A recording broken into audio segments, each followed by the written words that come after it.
नमस्कार दोस्तों, स्वागत है आपका मैथ्स मैजिक पे। चलते हैं आज हम लोग सेशन दूसरे की तरफ, जो कि 4 पीएम पे डेली आप लोग के लिए उपलब्ध हो जाता है। ठीक है, इसमें 6 फरवरी आज जो सेशन में डिस्कस करेंगे, 6 फरवरी 2026 को जो मेन इंपॉर्टेंट सवाल है, महत्वपूर्ण सवाल हैं, वो उसके बारे में करेंगे। ऑल शिफ्ट में जो पूछे गए हैं, ठीक है, क्योंकि जो भी थोड़ा मोड़ा इजी सवाल होते हैं मेरे दोस्त, वो तो आप खुद ही कर सकते हैं, तो आपको बताने से उससे कोई फायदा है नहीं। ठीक है, तो सेशन की तरफ चलते हैं। सेशन में जुड़ गए हैं तो लाइक और शेयर आप लोग जरूर कर दीजिएगा। न्यू है तो चैनल से जुड़ जाइएगा आप लोग। ठीक है, यदि आप क्विकली अपडेट्स रहना चाहते हैं मेरे दोस्त, तो आपको टेलीग्राम से ज्वाइन होना होगा। ये आपका लिंक है, या हम डिस्क्रिप्शन में नीचे लिंक देंगे, तो वहाँ से जाकर ज्वाइन हो जाइएगा।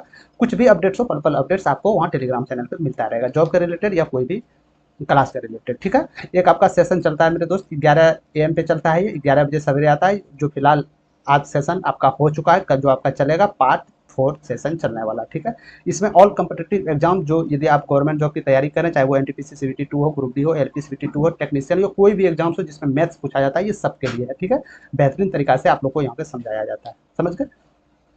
तो चलते हैं सीधे नंबर 1 प्रश्न की तरफ। ये जो प्रश्न दिए गए थे नंबर 1, यानी कि कल जो आप लोग के लिए प्रश्न करवाए गए थे, उसमें लास्ट प्रश्न होमवर्क के लिए दिए गए थे मेरे दोस्त। तो इसमें से विराज नाम के लड़का ने सही कमेंट किए थे कि 4 पर किलोमीटर इसका आंसर होगा। तो जी विराज जी, आपका आंसर सही है। ठीक है, तो चलते हैं इस प्रश्न को कैसे सॉल्व करते हैं, बिल्कुल सेकंडों में उस पर हम लोग चर्चा करेंगे। नीलू 6 घंटे पैदल चलकर एक निश्चित दूरी तय करता है। वापस लौटते समय उसकी चाल 2 किलोमीटर प्रति घंटा कम हो जाती है, तो उसे दूरी तय करने में 9 घंटे लगते हैं। तो वापस लौटते समय उसकी चाल क्या थी, ये आपको बताना है। ठीक है, जाते समय हम मान लिए कि ए था, आते समय मान लिए इसका बी था। तो जाते समय क्या लग रहे थे, 6 घंटा। आते समय समय क्या लग रहे थे, 9 घंटा लग रहे थे। क्या ये टाइम का अनुपात है? जी हाँ, टाइम का अनुपात है। हम जानते हैं कि टाइम का ठीक उल्टा अनुपात स्पीड का हो जाता है, यानी चाल का हो जाता है। तो स्पीड का अनुपात क्या हो जाएगा, ठीक 9:6 हो जाएगा। ठीक है, ठीक उसका उल्टा हो जाएगा, 9:6 हो जाएगा। तो इसको और मिनिमम रूप में तोड़ेंगे, मिनिमम रेशियो में तोड़ेंगे, तो ये कहीं ना कहीं 3 3 9 3 दूनी 6 हो जाएगा। 3 और 2 के अनुपात में हो जाएगा। क्या ये चाल का अनुपात है? जी हाँ, ये चाल का अनुपात है। ठीक है, यहाँ तक समझ गए। लेकिन क्या बोला जा रहा है, वापस लौटते समय उसकी चाल 2 किलोमीटर प्रति घंटा कम हो जाती है। यानी जाते समय चाल का रेशियो ये था, आते समय चाल का रेशियो ये है। तो कितना कमी हुआ दोनों में, यहाँ से देखा जाए तो एक रेशियो 1 में कमी हुआ, लेकिन किलोमीटर पर घंटा में 2 किलोमीटर प्रति घंटा की कमी हो गया। यानी एक रेशियो का वैल्यू 2 किलोमीटर प्रति घंटा है। तो आते समय, लौटते समय उसकी चाल क्या थी? तो लौटते समय चाल यही तो 2 थी। 1 का वैल्यू 2, 2 का वैल्यू 4 किलोमीटर पर आवर था। यही आप लोग का राइट आंसर हो जाएगा, 4 किलोमीटर प्रति।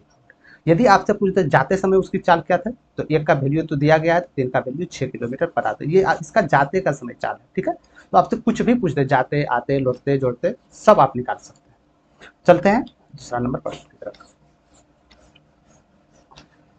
दूसरा नंबर प्रश्न, पाइप ए और पाइप बी एक साथ एक टैंकी को 8 घंटे में भर सकते थे।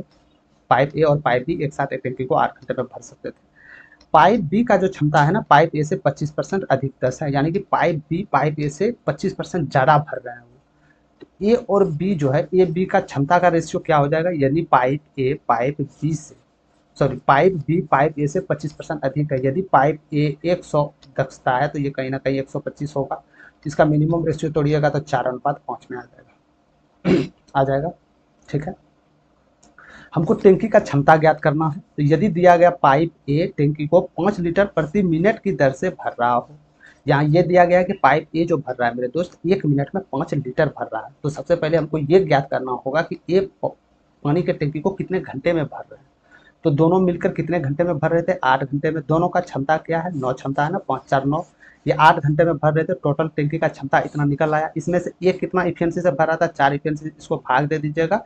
तो टोटल कितने घंटे में भर देंगे, ये 18 घंटे में भर देंगे। ठीक है, 18 घंटे में भर देंगे। लेकिन ये जो भर रहे थे प्रति मिनट 5 लीटर भर रहे थे, ये तो घंटा में, इसको मिनट में परिवर्तित कीजिए। तो 18 गुना 60, इतना मिनट, अरे इतना मिनट में ये टैंकी को भर देंगे। पर मिनट कितना भर रहे थे, 5 लीटर। तो 5 से गुना कीजिए।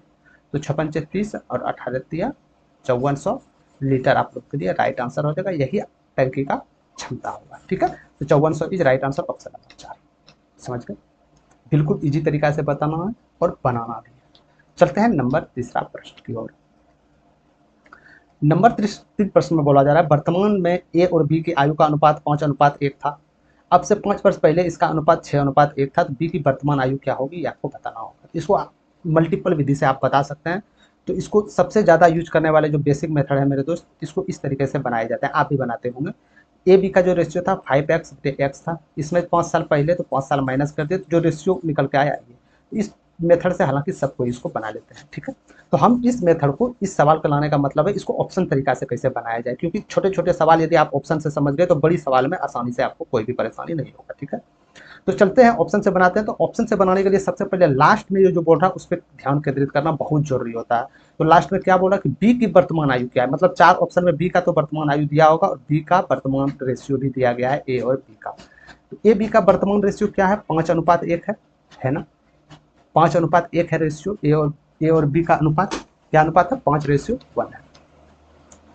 तो इसमें से यदि ए का आयु 20 साल दिया गया है, वर्तमान आयु 20 साल दिया गया है, क्या मैं बोल सकता हूँ बी का आयु वर्तमान आयु 20 साल दिया गया है, क्या मैं बोल सकता हूँ कि ए की वर्तमान आयु यानी एक का वैल्यू 20 और 5 का वैल्यू आपका 100 आ जाएगा, यानी 100 आ जाएगा।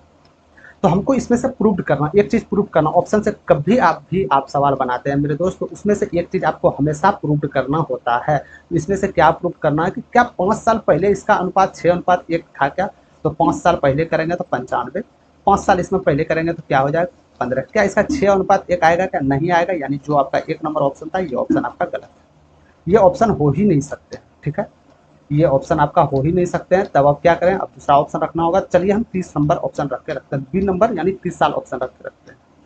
तो बी की वर्तमान आयु 30 साल, इसके अनुसार ए की वर्तमान आयु 150 साल, ठीक है।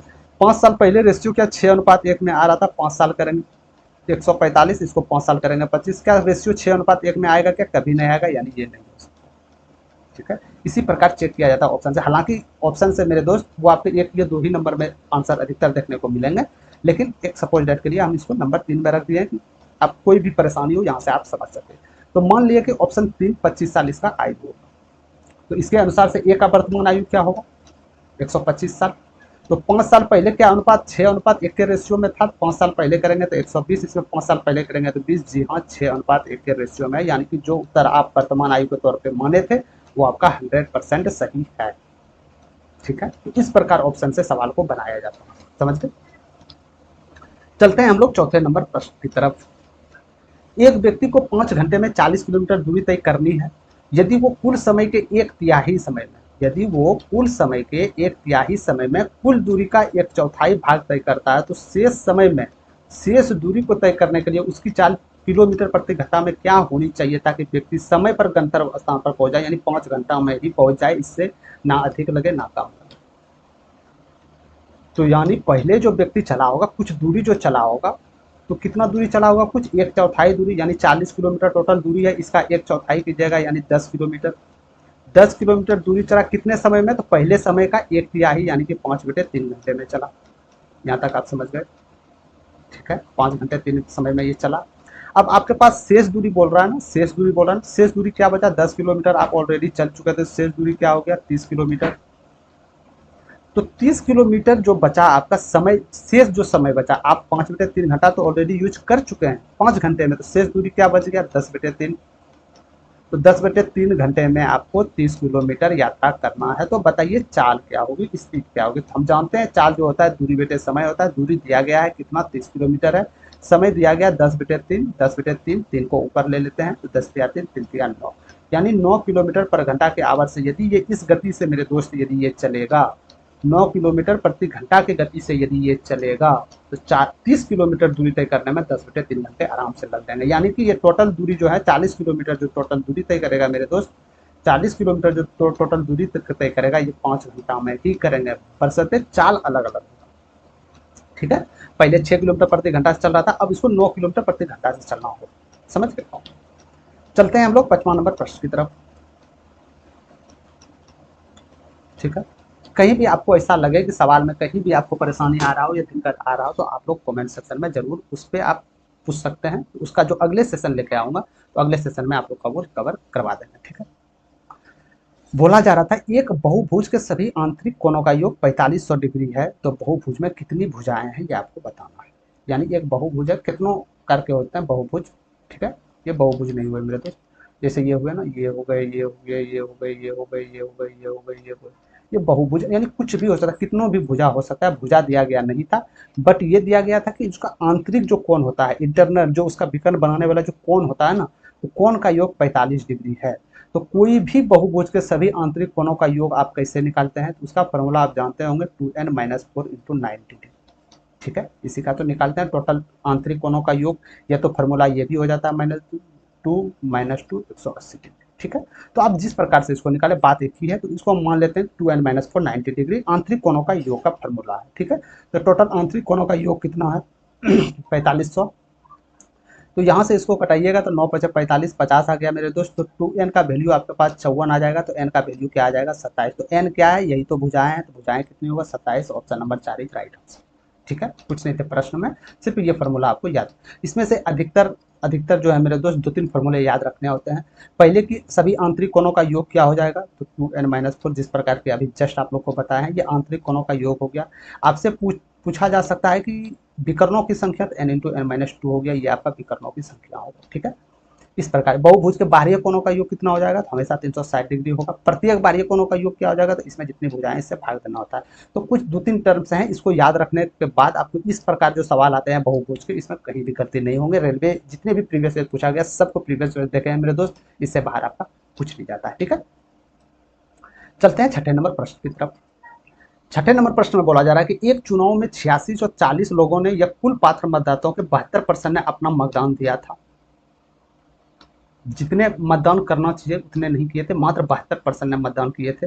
यदि अगले वर्ष पात्र मतदाताओं की संख्या में 8% की वृद्धि होती है, तो अगले वर्ष कुल कितने पात्र मतदाता होंगे, ये आपको बताना है। तो हम मान लिए कि कोई भी चुनाव में वहाँ जो नागरिक थे जो वोट डाल रहे थे, वो 100% के तौर पर वोट डालेंगे। ठीक है, यानी जितना होंगे उतना वोट डालेंगे। लेकिन लेकिन लेकिन लेकिन इसने क्या किए, इसने देखे कि मात्र 72% लोगों ने डाले। 72% लोगों ने डाले, यानी कि इतने ही लोगों ने डाले टोटल। यानी कि 72% जो था मेरे दोस्त, 72% यदि लोगों ने वोट डाले, तो वोट तो डलाया गया 4640 ही ना, तो 72% का वैल्यू तो इतना है। समझ गए। अब बोला जा रहा है कि ये अगले वर्ष के पात्र में संख्या में जितने भी मतदाता थे, इसमें 8% की वृद्धि हो गया। तो पहले 100 डाला डाला जाता था, मान लिया 100% वोटिंग था उस क्षेत्र में, 8% वृद्धि हो गया, तो कहीं ना कहीं 108% हो गया आपका। तो इसका वैल्यू क्या होगा, साफ यही बताया जा रहा है। बस यही बताया, कुछ नहीं करना था आपको। तो बरछके 72, 12 नामो 108, 6 से यदि आप इसको कटाते हैं तो 6 का 6, 6 चौक 24, 6 चौक 24 ये हो गया। इसके बाद 0, 9 चौक 36 3 हो गया, 9 चौक 36 39 3 हो गया, 9 का 9 3 12, यानी कि 12,960 टोटल वोटिंग अगले साल, यानी अगले पंचवर्षीय जो भी हो जब वोटिंग हो, तो 12,960 वोटिंग पड़ेगा। 12,960 is right answer, option number A. ठीक है, आप इसको चाहे तो x मान के भी बना सकते हैं, इतना बोल सकते थे 72/100 बराबर इसका वैल्यू करते, तो बात बात वही है मेरे दोस्त। ठीक है, आप जिस विधि से कीजिए बात वही है, हालांकि हम डायरेक्ट शॉर्ट से कर दिए हैं, तो यहाँ से कोई भी परेशानी आपको नहीं होगा। ठीक है, आप इसके तौर पे बता सकते हैं, या इस प्रकार प्रश्न कहीं भी पूछे उसमें आप सॉल्व कर सकते हैं। समझ गए। चलते हैं 7वां नंबर प्रश्न की तरफ।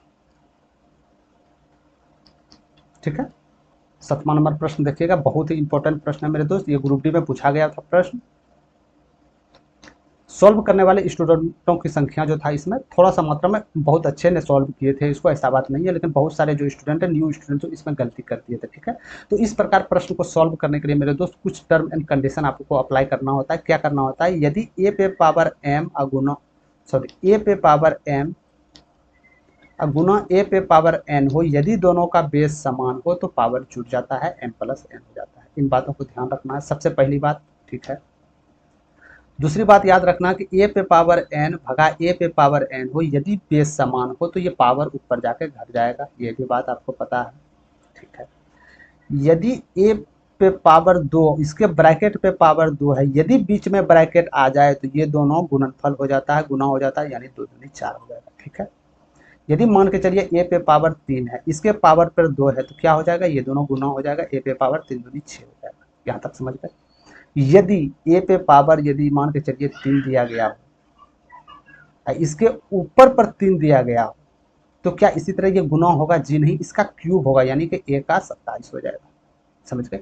यानी कहने का मतलब मेरे दोस्त, यदि बीच में ब्रैकेट आ जाए तो इसके पावर जो अंदर में पावर था, जो ऊपर में पावर है, वो दोनों गुना हो जाएंगे। ठीक है, और यदि ब्रैकेट नहीं दिया गया, डायरेक्ट पावर है, तो उस पर स्क्वायर हो जाएंगे, या क्यू है तो वो क्यू हो जाएंगे। ठीक है, जो जितने घात है उतने घात के पावर वो स्क्वायर हो जाएंगे। समझ गए, यहाँ तक कोई दिक्कत नहीं है। अब चलते हैं प्रश्न की ओर, सॉल्व करते हैं। तो देख सकते हैं यहाँ ब्रैकेट है, तो कहीं ना कहीं ये दोनों गुना हो जाएंगे। तो गुना करने से पहले मेरे दोस्त इसको मिनिमम भिन्न में तोड़ेंगे, तो क्या हम इसको 2 पे पावर 2 लिख सकते हैं। जरूर लिख सकते हैं। 2 पे पावर 2, 2 दूनी 4 यानी कि 2 पे पावर 4 है, इसको हम लिख सकते हैं। बोला इसको आप क्या लिख सकते हैं, क्या 2 पे पावर 4 लिख सकते हैं? 2 पे पावर 4 पे पावर हम यदि 2 दे दें तो क्या बोल सकते हैं कि 2 पे पावर 8 और ये बाहर 2 है तो 8 दूनी 16 है यानी 2 पे पावर 16 लिख सकते हैं ना। इसी प्रकार गुना है तो 3 पे पावर 4 भी है तो इसको डायरेक्ट लिख दिए, क्योंकि ये मिनिमम संख्या में है तो 4 भी लिख दिए, ठीक है। इसी प्रकार 9 पे पावर 2 है तो क्या हम इसको लिख सकते हैं कि 3 पे पावर स्क्वायर, अब पे पावर स्क्वायर यानी 3 पे पावर कितने हो गए 4 और 4 दूनी 8 भी, यानी 3 पे पावर 8 भी हो गए। बराबर ये संख्याएं क्या दिया गया था आप लोग के सामने, 2 पे पावर 20 और गुना 9 पे पावर 9 पे पावर 9 को इसको मिनिमम में तोड़ लेते हैं मेरे, क्योंकि सबको मिनिमम में तोड़े हैं ना, तो इसको मिनिमम में तोड़िएगा तो क्या हो जाएगा 3 पे पावर 4 यानी 6 चौके 24 यानी 3 पे पावर 24, यही होगा ना। 2 दूनी 4 6 चौके 24, ठीक है। समझ गए बिल्कुल,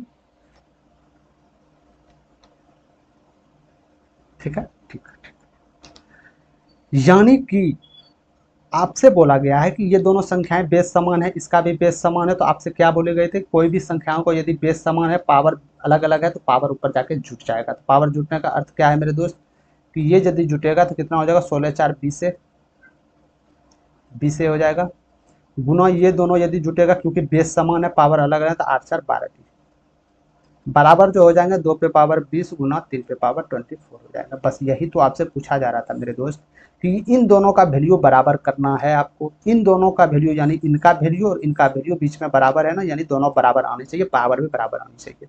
तो 20 के पावर 2 पे पावर यहाँ पे 20 है तो 2 पे पावर यहाँ भी 20 होनी चाहिए, तो ए के जगह पे क्या रखेंगे, तो ए के जगह पे 1 रखना पड़ेगा, तभी तो 20 पे पावर 20 रहेगा। तो यानी ए और बी का मान खोजा जा रहा है, तो ए का मान 1, ए का मान इसमें 1 नहीं है, इसमें 1 नहीं है, इसमें 1 नहीं है, इसमें है, तो डायरेक्ट ऑप्शन यहाँ से जा सकते हैं, ठीक है।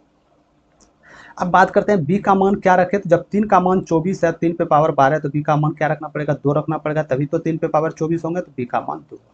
समझ गए। तो आप इस प्रकार से इसको बना सकते हैं। हालांकि इसको थोड़ा सा आप यदि न्यू स्टूडेंट है तो इस पर आप गहन अध्ययन करके रखिएगा, ठीक है, कि एग्जाम सॉल्व में भूल ना जाए क्या था, पावर पे स्क्वायर करेंगे या गुना करेंगे, ठीक है। चलते हैं हम लोग 8वां नंबर प्रश्न की तरफ।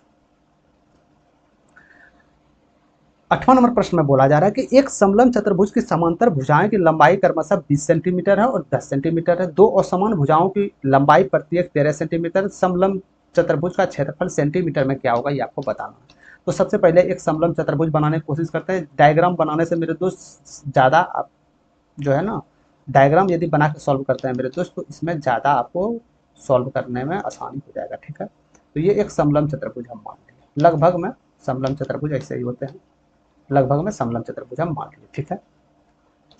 बोला गया था कि एक भुजा 10 सेंटीमीटर, दूसरी भुजा 20 सेंटीमीटर, यानी जो ये जो लंबी भुजा होगी ये तो 20 सेंटीमीटर हो जाएगा, ये जो छोटी भुजा होगा ये 10 सेंटीमीटर होगा, ठीक है। और दो समांतर भुजाओं की लंबाई प्रत्येक 13 सेंटीमीटर। दो असमांतर भुजाएं यानी ये जो दो असमांतर भुजाएं इसका भी 13 हो जाएगा, इसका भी 13 हो जाएगा। यहाँ तक क्लियर है, ठीक है। अब हमसे पूछा जा रहा है कि समलंब चतुर्भुज का क्षेत्रफल क्या होता है। समलंब चतुर्भुज का क्षेत्रफल क्या हो जाएगा, हाफ गुना दोनों भुजाओं का योग अगुना ऊंचाई, यानी कि ये दोनों भुजाएं हैं इनका योग अगुना ऊंचाई। तो ऊंचाई कहीं ना कहीं हमको ऊंचाई निकालना पड़ेगा। अरे ऊंचाई निकालना पड़ेगा तो ये तो आपका ऊंचाई रहा, अरे यही तो ऊंचाई रहा ना मेरे दोस्त, यही तो ऊंचाई रहा आपका, ठीक है, ऊंचाई यही रहा। तो यदि ये पूरा भुजा छोटी वाली भुजा टोटल 10 सेंटीमीटर थे तो क्या मैं बोल सकता हूँ कि यहाँ से जो दोनों होंगे ये भी 10 सेंटीमीटर होंगे, जी हाँ। तो आपके पास तो टोटल था 20, 10 सेंटीमीटर ऑलरेडी आप यहाँ से ले चुके हैं, तो हाथ में बचा कितने सेंटीमीटर, 10 सेंटीमीटर। तो ये दोनों साइड वाले भुजा तो बराबर है, यानी 5 यहाँ चले जाएंगे, 5 यहाँ चले जाएंगे। समझ गए यहाँ पे, ठीक है। तो आप इस प्रकार देख सकते हैं मेरे दोस्त, यहाँ एक त्रिभुज का निर्माण कर रहा है, जिसमें कि समकोण त्रिभुज का निर्माण कर रहा है, जिसमें कि आधार 5 दिया गया है, कर्ण 13 दिया गया है। तो आपको ऊंचाई निकालना है, तो ऊंचाई आप कैसे निकालते हैं कि कर्ण के स्क्वायर में से यदि आप आधार का स्क्वायर माइनस कर देते हैं और रूट अंडर ले लेते हैं मेरे दोस्त, तो ये हाइट निकल जाएगा। तो इसका स्क्वायर कितना होगा 169, इसका स्क्वायर 25 माइनस कीजिएगा तो 144, रूट अंडर कीजिएगा तो 12 आ जाएगा, यानी हाइट 12 सेंटीमीटर चले आया। बस कुछ नहीं था, हाइट हमको निकालना था, हाइट भी निकल चुका है, तो यहाँ से आप सॉल्व कर सकते हैं। हाफ दोनों भुजाओं का योग क्या है, 20 और 10 30 है। ऊंचाई कितनी है आपका, कितना निकला 12 निकला, तो यहाँ 2 से 15, 15 गुना 12 कीजिएगा तो 180 आ जाएगा सेंटीमीटर स्क्वायर में, याद रखें सेंटीमीटर स्क्वायर में क्षेत्रफल होता है मेरे दोस्त, ठीक है। तो सेंटीमीटर स्क्वायर में 180 centimetre square is right answer, option number 3, ठीक है। कुछ भी इसमें करने की आवश्यकता नहीं था, थोड़ा सा आपका कॉमन सेंस लगाना था मेरे दोस्त, वहां पे ये सवाल आप देखो भी से कर सकते थे, ठीक है। किए भी हैं, बहुत सारे स्टूडेंट ने किए भी हैं, ऐसा बात नहीं है। यदि आप न्यू हैं तो आप समझ लीजिए कि इस प्रोसेस से सवाल करना, कि यदि ये सवाल पूछ दे समलम चतुर्भुज या सम चतुर्भुज, ये नहीं कि छोड़ छाड़ के भाग जाना, पहले उस सवाल को डायग्राम बनाना है फिर समझना है, ठीक है। चलते हैं 9वां नंबर प्रश्न की तरफ। 9वां नंबर प्रश्न में क्या बोले जा रहे हैं कि ए बी सी एक चुनाव में 3 उम्मीदवार थे, अच्छी बात है। ए ने 18%, ए ने 18% मत लाए, बी को ए ने 18% मत मिले, ठीक है। बी को 43% मत मिले, ठीक है। बी को 43% मत मिले, ठीक है। सी दूसरे स्थान पर है, यानी कि ये ए है मेरे दोस्त, बी को 43% मिले। टोटल जो चुनाव हुए होंगे, टोटल जो चुनाव जो हुए होंगे, जितने भी वोट डाले होंगे वो 100% आप मान सकते हैं, 100% वोट डालाया होगा। तो टोटल ये कितना चले गए, तो 8 3 11 61, तो कितना 39% बचा। तो सही बात है कि सी बीच में आए होंगे 39%, ठीक है। यहाँ तक आप निकाल लिए इसको, ठीक। अब बोला जा रहा था कि जबकि सी दूसरे स्थान पर है, यदि बी ने 6996 मतों से चुनाव जीता है तो कुल कितने वोट पड़े हैं ये आपको बताना है। तो बी ने कितने मतों से चुनाव जीता, 6996 मतों से चुनाव जीता, कौन, बी। बी किससे कंपेयर करेगा, किससे चुनाव जीतेगा, क्या ए से जीतेगा, इससे कंपेयर करेगा, जे नहीं, इसका तो 18%, ये तो कब्बे बाहर हो गए फील्ड से। तो बचे कौन, सी और बी, यानी ये दोनों में जीत कौन हासिल किया, बी। बी ने कितने कितने वोट से हासिल किया, यानी कि 6996 वोट से जीता। कितना परसेंट वोट इसको अधिक मिला था, यानी 4% अधिक मिला था, 4% अधिक वोट मिला मेरे दोस्त, तभी तो 6996 वोट से वो जीता, यानी इतना अधिक वोट से जीता, यानी 4% का वैल्यू 6996 रुपया है। वोट टोटल हम मान लेते हैं 100%, और मान लेते हैं क्या 100% वोट पड़ा होगा, ठीक है। वोट देने वाले की संख्या हम 100% लेते हैं, तो वोट कितना पड़ा ये आपको बताना है। तो कुछ मत कीजिए, 4 से इसको घटा दीजिए, तो 4 एक काम 4 हो जाएगा, 4 सते 28 हो जाएगा, 4 दूनी 16 हो जाएगा, और 4 नामा 36 हो जाएगा, यानी कि 172900, 1,72,900, 1,72,900 या 74,000 होगा। एक सेकंड के लिए, 4 एक 4 हो गए, 4 सत्ते 28 हो गए, और सॉरी 4 चौके 16 हो जाएगा, यहाँ 4 हो जाएगा मेरे दोस्त। 1,74,900 वोट टोटल उस क्षेत्र में पड़े हैं, तो 1,74,900 is right answer, option number 2, ठीक है। चलते हैं, कुछ नहीं थे, बन जाता है, ठीक। 10वां नंबर प्रश्न बड़ा गौर ध्यान पूर्वक देखिएगा मेरे दोस्त, ये प्रश्न रिपीट करते हैं, बार बार रिपीट नहीं करते हैं, ये प्रश्न कभी कदार रिपीट करते हैं, ठीक है। बोला गया एक वृत्त के लघु त्रिज्यीय खंड का परिमाप ज्ञात करना है आपको, जिसकी त्रिज्या 21 मीटर है और जो केंद्र पर 12 डिग्री का कोण अंतरित करता है। एक वृत्त है आप लोग के सामने, ये वृत्त है, ठीक है। एक सेंटर, कोई भी सेंटर होगा, और सेंटर के परिधि के बीच की दूरी को हम जानते हैं त्रिज्या कहा जाता है, तो यानी ये त्रिज्या होगा। तो एक लघु त्रिज्यीय खंड निर्माण कर रहा है एक वृत्त, तो कहीं ना कहीं ये निर्माण करेंगे, मान लेते हैं कोई भी एरिया में कर सकते हैं। तो ये जितने लघु खंड जो है, लघु खंड त्रिज्या खंड जितने निर्माण कर रहे हैं वो 45 डिग्री कर रहे हैं, यानी कि ये कोण 45 डिग्री हो गया आपका, समझ गए। ये भी आपका त्रिज्या हो गया, और त्रिज्या आप लोग के सामने दिया गया है 21 मीटर। तो आपको बताना है कि परिमाप क्या होगा।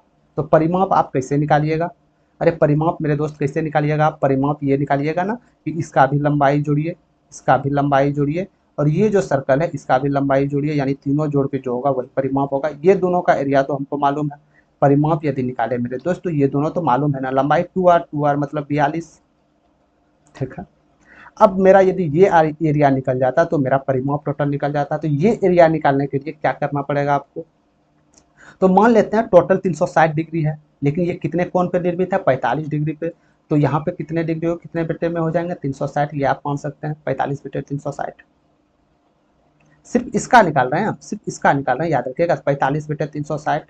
हम जानते हैं पूरे की परिधि होता है 2πr, तो यहाँ से यदि 2πr कर दे तो 1 बेटे 6 ना, आप नहीं समझे, देखिए पूरा परिधि मेरे दोस्त 2πr निकालते हैं ना, पूरे परिधि की लंबाई निकल जाता है। लेकिन हमको पूरी परिधि चाहिए क्या, नहीं चाहिए, क्योंकि ये पूरा जो ये है 360 डिग्री है, 360 डिग्री में सिर्फ 45 डिग्री चाहिए, तो ये कितना भाग है यहाँ से, तो यहाँ से देख सकते हैं ना, 9 पचे 45 और 9 चौसठ, यानी 1 बेटे 8 ही भाग का तो निकालना है। तो इतना पाए का 1 बेटे 8 भाग निकालना है आपको, बस सिंपल ये फंडा था यहाँ पे। तो 1 बेटे 8 हो गया, 2 हो गया 22/7। आर का मान क्या दिया है 21 सेंटीमीटर, 21 हो गया 21, 2 से 4 हो जाएगा तो क्या हो जाएगा आपका 66/4। 66/4 को आप क्या लिख सकते हैं 33/2। तो यहाँ से क्या हो जाएगा 16 दूनी 32 यानी 16.5। तो 16.5 क्या निकला, इसी का तो लंबाई निकला। तो बस परिमाप निकालने के लिए इसको इसको इसको जोड़ दीजिए, तो 16.5 इसमें ऐड कर दीजिए आप। तो टोटल परिमाप क्या निकल जाएगा आपका 58.5। यही आप लोग के लिए राइट आंसर होगा 58.5 मीटर। समझ गए, ठीक है। यदि इस जगह आपका 60 डिग्री एरिया पूछता तो हम वहां से चेक कर लेते 60 डिग्री 360 का कितना भाग है, तो उतना ही भाग को तो हमको चाहिए, पूरा भाग लेके हम क्या करेंगे मेरे दोस्त, जिस तरह आप लोग के लिए उतना पढ़िए जितना हम सिलेक्शन हो जाए। वो फालतू चीज़ पढ़ने से, यदि आप सिलेक्शन लेना चाहते हैं तो वो चीज़ मत पढ़िए जो आपके सिलेबस के अकॉर्डिंग नहीं हो। समझ में आ रहा, वो चीज़ पढ़िए जिसमें आपको बेनिफिट प्रदान करे, सिलेक्शन में आपकी मदद मिल सके। वो चीज़ को मत पढ़िए जो आपके सिलेक्शन में बाधा डालते हो या आपके सिलेक्शन में ये आप में नहीं आता हो। ज्ञानी बनना है तो पढ़िए, कोई बात नहीं है, लेकिन सिलेक्शन के लिए पढ़ रहे हैं तो वो चीज़ आप पढ़िए जो चीज़ पूछने में, जो एग्जाम जो है जो भी आपका सेटर है वो ज़्यादा पूछने के चांसेस रखता है। ठीक है, चलते हैं 11 नंबर प्रश्न की तरफ। समझ गए, इसमें कोई दिक्कत नहीं था। और इस प्रकार सवाल यदि आ जाए मेरे दोस्त तो छोड़ना नहीं है, ठीक है। बहुत सारे स्टूडेंट इसमें क्या करते हैं, वो याद रखते हैं θ/360 गुना पाई आर 2πr। क्यों θ/360 हम लिए, क्यों 2πr लिए, ये समझना सबसे ज़्यादा जरूरी है मेरे दोस्त। क्योंकि ये समझ गए ना तो आपको फॉर्मूला रखने की जरूरत नहीं पड़ेगा, ठीक है। आप डायरेक्ट फॉर्मूला बना सकते हैं। चलते हैं हम लोग 11 नंबर प्रश्न पे। 11 नंबर प्रश्न में बोला जा रहा है एक व्यक्ति प्रतिमाह 40,000 रुपये अर्जित करता है, यानी कि इसका इनकम है 40,000 रुपये। वो अपनी आय में 25% किराए पर, 15% भोजन पर और 10% परिवहन पर खर्चा करता है, यानी व्यय करता है। तो शेष बचत करता है, तो उसके महीने में कितनी बचत होगा ये आपको बताना है। तो टोटल कितना परसेंट खर्चा कर लिए, 25%, 15% यानी 40 और 10 50%, यानी 50% तो खर्च किए, है ना। 50% मेरे दोस्त खर्च के, यानी कि कहने का मतलब है आधा तो खर्च कर दिए, तो जो बचेगा आधा वही तो होगा। 40,000 रुपया आप कमा रहे हैं, आधा खर्च कर रहे हैं 20,000 रुपया, तो 20,000 जो बचेगा यही तो आपका बचत होगा। तो 20,000 रुपया आपका बचत है, ठीक है। चलते हैं 12 नंबर प्रश्न की तरफ। 12 नंबर प्रश्न में बोला गया है कि एक ठोस बेलन का आयतन दिया गया था 6776 सेंटीमीटर क्यूब है, इसकी ऊंचाई भी दिया गया 44 सेंटीमीटर। तो ठोस बेलन का कुल पृष्ठ क्षेत्रफल क्या होगा ये आपको बताना है। तो कुल पृष्ठ क्षेत्रफल का फॉर्मूला क्या हो जाता है मेरे दोस्त, 2πRh + 2πr²। इसका भी फॉर्मूला आप निकाल सकते हैं, ये नहीं ये फॉर्मूला याद करने चाहिए, फॉर्मूला आप निकाल सकते हैं, बस समझिएगा तो कैसे निकालना है, ठीक है। तो यहाँ से 2πr कॉमन ले लेते हैं तो h + r, ठीक है। तो ये आपका फॉर्मूला हो गया ठोस बेलन का। तो ठोस बेलन का यदि फॉर्मूला हो गया मेरे दोस्त और इसका हमको यदि आयतन सॉरी इसका कुल पृष्ठ क्षेत्रफल यदि हमको चाहिए, तो कहीं ना कहीं त्रिज्या ज्ञात होनी चाहिए मेरे पास। त्रिज्या है क्या, जी हाँ है। हाइट ज्ञात होनी चाहिए क्या, ऊंचाई है। त्रिज्या है क्या, त्रिज्या नहीं है मेरे दोस्त, ऊंचाई है। ये ऊंचाई दिया गया, ऊंचाई है, त्रिज्या नहीं है। त्रिज्या निकालना है, तो त्रिज्या निकालने के लिए क्या करना पड़ेगा, तो ये जो बेलन है इसके आयतन के बराबर करना पड़ेगा। तो आयतन क्या हो जाता है πr²h। तो इसका वैल्यू पुट कीजिएगा 22/7। आर का वैल्यू हमको निकालना है, एच दिया गया है 44 बराबर 6776, ठीक है। तो यहाँ से आर का मान निकल जाएगा। चलिए निकालते हैं आर का मान। तो 22 दिया 66 हो जाएगा और 8 बार में ये पक्के चले जाएंगे, यानी कि 08 308 हो जाएंगे, ठीक है। अगर चौके 44, 11 दूनी 22, अगर 8 88 या 4 7 28, यानी r² का वैल्यू 7 गुना 7 हो गया। तो त्रिज्या क्या आ जाएगा आपका 7। बस त्रिज्या ही तो आपको निकालना था, त्रिज्या हमको मालूम रहता तो ये भी हम नहीं निकालते। समझ में आ रहा। तो यहाँ से हम डायरेक्ट कुल पृष्ठ क्षेत्रफल निकालेंगे। तो 2 हो गए 22/7 हो गए मेरे दोस्त। त्रिज्या आपका 7 था और हाइट प्लस त्रिज्या का योग कितना हो जाएगा 44 और 7 51 हो जाएंगे। तो यहाँ से ये चले गए 11 22 दूनी 44 और गुना 51। तो इसको गुना कीजिएगा तो इकाई डिजिट पे 4 आएगा, इकाई डिजिट पे 4 आएगा। 4 इकाई डिजिट पे एक ही ऑप्शन में है, तो आप यहाँ से जा सकते हैं, ठीक है। ये आपके ऊपर निर्भर पड़ेगा कि आप गुना कीजिएगा या डायरेक्ट आंसर दीजिएगा। समझ गए। चलते हैं 13 नंबर प्रश्न की तरफ। 13 नंबर बहुत ही इजी प्रश्न है मेरे दोस्त। ये प्रश्न पता नहीं क्यों ही टाइप हो गए थे, ध्यान नहीं दिए होंगे। एक टंकी के तल में एक रिचाव था। एक पाइप टंकी को 6 घंटे में भर रहा था, लेकिन रिचाव के कारण टंकी को भरने में 8 घंटे लग रहे थे, यानी 2 घंटे ज़्यादा लग रहे थे। तो रिचाव द्वारा भरी हुई टंकी को खाली करने में कितना समय लगेगा यह बताना होगा। यदि टंकी 6 घंटे में भर रहे थे तो 1 घंटे में इतना भाग भरेंगे। यदि बी इतने घंटे में लग रहे हैं तो 1 भाग भरने में 1 घंटे में इतना भाग भरेंगे। तो यदि इन दोनों को यदि आप माइनस कर देते हैं मेरे भाई, तो रिचाव के कारण बहाव पता चल जाएगा, यानी ये माइनस हो जाएगा 2 नीचे 48 यानी 24 घंटे में टोटल ये आपका क्लियर हो जाएगा। ठीक है, 24 घंटे is right answer, option number 3। समय नहीं देना, चलते हैं 14 नंबर प्रश्न की तरफ। 14 नंबर ये भी आपका जीएसटी का प्रश्न है। उस समय जो प्रश्न किए थे ठीक इसके पिछले वाले या इसके पिछले वाले में किए थे, वो वेट का किए थे, वैल्यू एडेड टैक्स जो लगा था उसके बारे में किए थे। ये जीएसटी में है। ठीक है, तो जीएसटी सहित किसी वस्तु का विक्रय मूल्य 1680 है, और हम जानते हैं जीएसटी विक्रय मूल्य पर हमेशा विक्रय मूल्य पर जीएसटी लगता है। तो जीएसटी सहित किसी वस्तु का विक्रय मूल्य 1680 रुपया है। जीएसटी की दर 20% है। यदि दुकानदार ने 12% का लाभ अर्जित किया तो वस्तु का क्रय मूल्य क्या होगा, हम आपको बताना है। तो सबसे पहले जीएसटी की दर क्या थी, 20%, ये भी विक्रय मूल्य पे लगा होगा।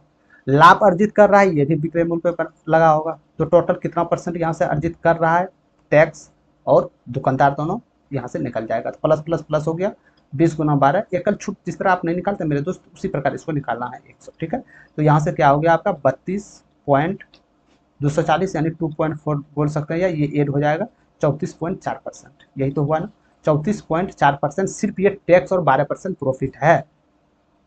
लेकिन विक्रय मूल्य कितना है, 1680 है, यानी कि कहीं ना कहीं 134.4% हो जाएगा। 134.4% का वैल्यू आप लोग के सामने 1680 दिया गया है। आप हमेशा क्रय मूल्य को 100% मानते हैं, तो 100% आपको निकालना हो। समझ गए? ये जो हम 134 इसीलिए जोड़े मेरे दोस्त, क्योंकि हम जानते हैं 100% आपका एनी टाइम मूलधन होता है। तो इसी मूलधन में, इसी क्रय मूल्य में, ये इसमें सिर्फ 34.4% ये फालतू के पैसे, जैसे कि मान के चलिए जीएसटी हो गए आपके, और आपके जो दुकानदार प्रॉफिट 12% को, ये सिर्फ उसके पैसे हैं। तो 100 जो क्रय मूल्य उसको तो आप नहीं छोड़ दीजिएगा ना, वो भी वस्तु में बेचने में लगा होगा ना पैसा। तो 134.4% का वैल्यू 1680 है। 100% का वैल्यू आपको निकालना है, तो आपको तय करना है आप कैसे निकालिएगा। तो 10 को उड़ाते हैं हम, 0 हो गया। 8 से यदि कटाते हैं तो 8 दूनी 16, 8 का 8, 2100 हो गया। इसको 8 से कटाते हैं मेरे दोस्त, तो 8 का 8, 8 छक 48, 8 अठी 64। ठीक है, तो इसको 21 बार में कटाते हैं तो ये 100 हो जाएगा। 21, 8 का 8, 8 दूनी 16 हो जाएगा। तो 4 दूनी 8 हो जाएगा। 4 से ये 25 हो जाएगा, 2 से ये 50 हो जाएगा। तो 25 पंचे 750 यानी 1250 वस्तु का क्रय मूल्य। डायरेक्ट आप यहाँ से जा सकते थे, 1250 is right answer, option number A. ठीक है, तो हमने इसको इसलिए निकाले मेरे दोस्त यहाँ से, क्योंकि हमको एकल वृद्धि ज्ञात करना था कि दोनों 20% और 12% यदि जोड़ दे तो टोटल कितना परसेंट वृद्धि हो सकता है। ये तो 34.4 हो गए यहाँ से। हम जानते हैं 100% मेरा हमेशा क्रय मूल्य रहता है, तो इसमें तो ये जुटेगा विक्रय मूल्य के तौर पर, क्योंकि प्रॉफिट उसी पे है, जीएसटी उसी पे है। तो यहाँ से आप लोग निकाल सकते हैं। ठीक है, चलते हैं आज के सबसे इजी नंबर प्रश्न पे। प्रश्न नंबर 15। दो संख्याओं का 216 और 120 का एलसीएम दिया गया था 1080, उनका एचसीएफ क्या होगा। तो इसको चाहे तो आप ऑप्शन से भी निकाल सकते थे, वो ऑप्शन चुनते जो 216 और 120 को पूरी तरह विभाज्य कर देता, या तो आप 216 120 का एचसीएफ निकाल लेते। ठीक है, लेकिन इसमें सबसे मेथड यदि बेस से बनाना है मेरे दोस्त, तो हम जानते हैं कि पहली संख्याएं और गुना दूसरी संख्याओं को जो गुणनफल होता है किसके बराबर हो जाता है, एलसीएम। यानी एलसीएम कितना है 1080, और एचसीएफ को एक्स मान लेते हैं, एचसीएफ के गुणनफल के बराबर। तो ये एचसीएफ का रूल है मेरे दोस्त, हमेशा आपको ये याद रखना। इसमें प्रश्न पूछे जाते हैं और आपसे लड़े जाएंगे। कितनों भी शिफ्टों में आगे आने वाले ग्रुप डी में, यदि आपके कितनों भी शिफ्ट हैं, इसमें एक ना एक शिफ्ट में ये प्रश्न हर एक शिफ्ट में देखने को मिलेंगे कि दो संख्याओं का गुणनफल जो हमेशा बराबर होते हैं मेरे दोस्त, एलसीएम और एचसीएफ के गुणनफल के बराबर होते हैं, हमेशा याद रखिएगा। ठीक है, तो इसको हम बराबर कर दिए। बराबर करने के बाद इसको हम कटाते हैं, तो 12 नामा 108, 9 से इसको खत्म करते हैं तो कितना हो जाएगा, 9 दूनी 18, 9 चौक 36, यानी एक्स को तो हम एचसीएफ माने थे, तो एचसीएफ क्या निकल गया 24। 24 is right answer, option number 3। ठीक है, तो हमेशा एक बात याद रखना है आपको, एलसीएम गुना एचसीएफ जो होता है वो फर्स्ट संख्या और गुना सेकेंड संख्या के बराबर हो जाता है। ठीक है, इनको महत्वपूर्ण बिंदु लगा के आप याद कर लीजिएगा। चलते हैं 16 नंबर प्रश्न की तरफ। ये प्रश्न आप लोग जो पहले ग्रुप डी के लिए 10 तारीख को यानी 10 फरवरी को जो शिफ्ट करवाए गए थे उसमें भी ये प्रश्न करवाए थे।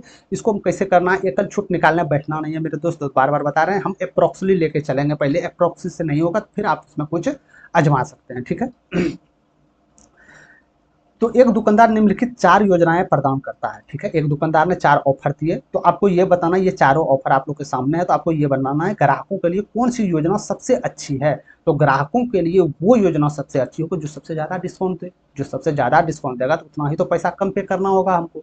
तो ग्राहक के लिए वो योजना सबसे बेस्ट होगा जिसमें डिस्काउंट सबसे ज़्यादा मिले, भर भर के मिले। तो पहले में डिस्काउंट कितना मिलेगा, तो 19 दूनी 38। अप्रॉक्सली हम बोल रहे हैं कर्मिक छूट को यदि आप एकल छूट में परिवर्तित करना चाहते हैं और अप्रॉक्सली करना चाहते हैं, इन दोनों को जोड़िए, 19 दूनी 38 38% छूट है, लेकिन वास्तव में इससे भी छूट होगा, क्योंकि ये भी फार्मूला से आप निकालना जानते हैं ना मेरे दोस्त। आपको हम बताए हैं ना कि कभी भी क्रमिक छूट को एकल छूट में कैसे परिवर्तित कीजिएगा। तो दो गो क्रमिक छूट है, दोनों को जोड़िए, फिर दोनों को गुणा करके 100 से भाग दीजिए, जो बचेगा इन संख्या में माइनस कर दीजिए। लेकिन हमको गुणा करके भाग देने में, माइनस करने में बहुत ज़्यादा समय जाएगा, तो फिलहाल के लिए हम उसको छोड़ रहे हैं। तो हम मान लेते हैं कि 38% डिस्काउंट दे रहा है, हालांकि 38% से नीचे डिस्काउंट जाएगा इसका। ठीक है। दूसरा नंबर बात करें तो दूसरा नंबर में कितना डिस्काउंट इसको मिल रहा है, तो 2 खरीदें 10 प्राप्त करें, यानी 2 हम खरीदे, 10 मेरे पास आ गया, कहीं ना कहीं 8 वस्तु फ्री में आया होगा, 8 वस्तु फ्री में आया होगा, जो कि टोटल मेरे पास 10 वस्तु था, 100 में क्या हो जाएगा। तो इसमें आप देख सकते हैं 80% का डिस्काउंट, पक्का पक्की 80% का डिस्काउंट इसमें आपको मिल रहा है। ठीक है। सी में बात करें तो सी में मात्र 11% डिस्काउंट मिल रहा है, ये तो पहले से भी नीचे है। ठीक है। चौथा की बात करें तो इसको भी अप्रोक्सीमेटली जोड़ना है, तो 7 5 12 2 1 3 यानी 42% मिल रहा है, यानी 42% से कम मिलेंगे। ठीक है। तो इसमें सबसे ज़्यादा प्रॉफिट देने वाला कौन है, आपसे ये पूछा जा रहा है। सबसे ज़्यादा प्रॉफिट कौन है, अरे 80% ही तो सबसे ज़्यादा प्रॉफिट दे रहा है मेरे दोस्त, यही तो सबसे ज़्यादा प्रॉफिट दे रहा है। तो 80%, तो 80% क्या है, ऑप्शन बी में है। तो बी कहाँ है, 4 में है, तो 4 सॉरी।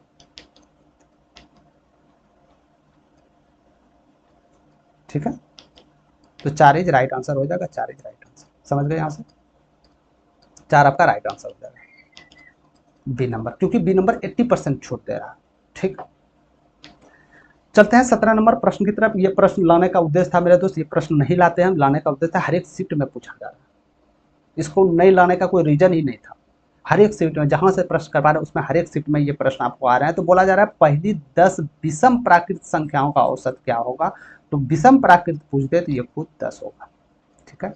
यदि सम प्राकृत पूछते तो जितनी संख्याएं दिया गया था उसमें एक जोड़ देना है।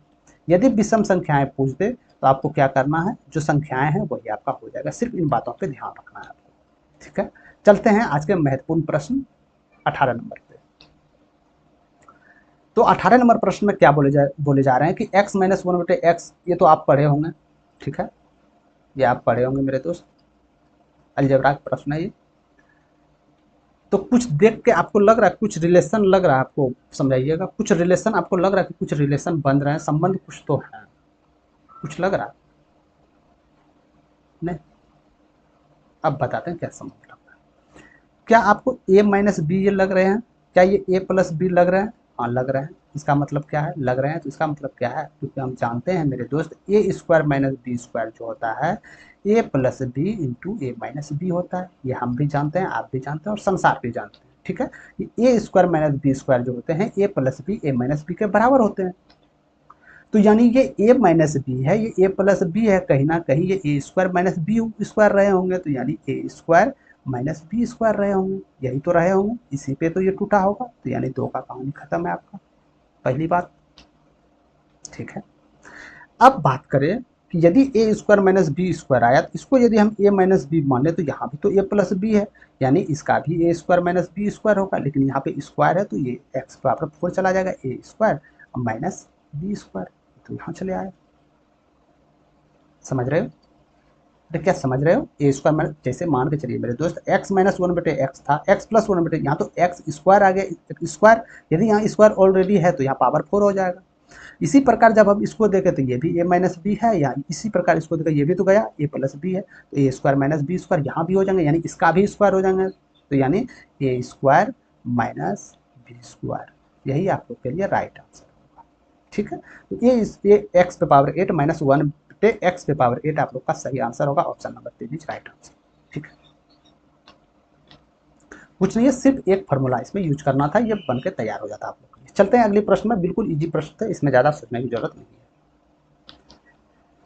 19 नंबर प्रश्न को देखते हैं मेरे दोस्त। इस प्रकार प्रश्न आपके जो 11 बजे जो सेशन चलते हैं मेरे दोस्त, 11 बजे सेशन में भी बेहतरीन प्रश्न करवाए हैं, जो कि वो सीजीएल लेवल में पूछे गए थे। ठीक है। तो ये आपका ये आपका ग्रुप डी में 6 फरवरी 2026 को आए हुए थे, शायद ये फर्स्ट शिफ्ट के प्रश्न है, फर्स्ट या सेकंड शिफ्ट के प्रश्न है, वो देख लीजिएगा आप यदि आप प्रैक्टिस करते हैं तो। प्रश्न में क्या बोला जा रहा है कि एक स्कूल में 2 घंटियां सुबह 8 बजे बजती है, 2 घंटियां हैं एक साथ सुबह 8 बजे ऑलरेडी बजी, एक घंटी प्रत्येक 30 मिनट के बाद और दूसरी घंटी 40 मिनट के बाद बजती है। यदि स्कूल दोपहर 2 बजे समाप्त होता है तो घंटियां एक दिन में कितनी बार एक साथ बजेगी, ये आपको बताना है। ठीक है।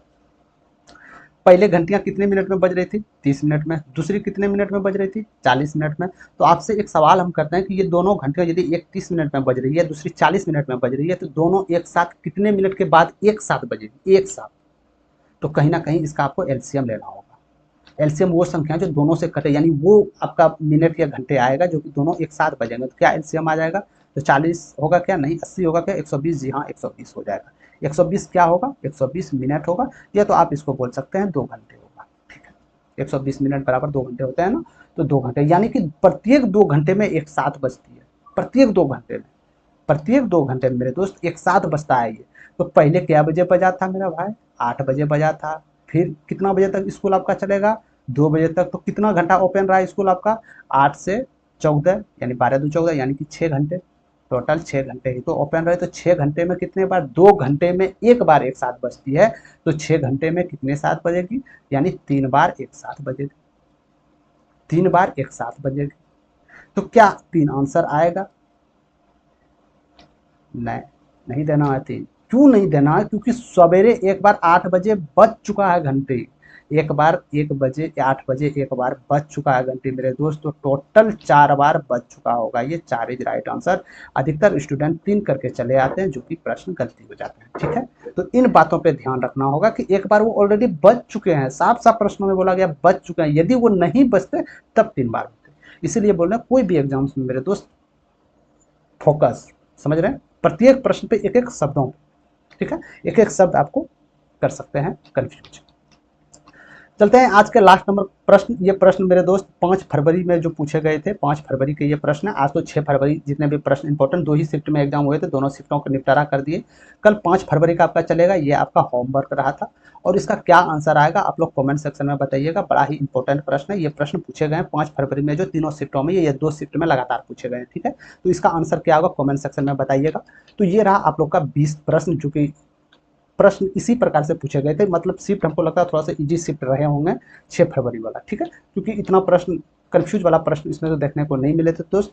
ठीक है, तो ये था 20 प्रश्न। कैसा लगा आप लोग का सेशन? कमेंट सेक्शन में आप लोग जरूर बता दीजिएगा। अच्छा लगे तो लाइक और शेयर जरूर कर दीजिएगा। न्यू है तो आप लोग इसके साथ जुड़ जाइएगा। बेहतरीन कंटेंट आप लोग को आगे मिलने वाला है। ठीक है, सिर्फ इंतजार कीजिए। आप लोग क्विकली अपडेट्स के लिए टेलीग्राम चैनल से ज्वाइन हो जाइएगा। तो धन्यवाद।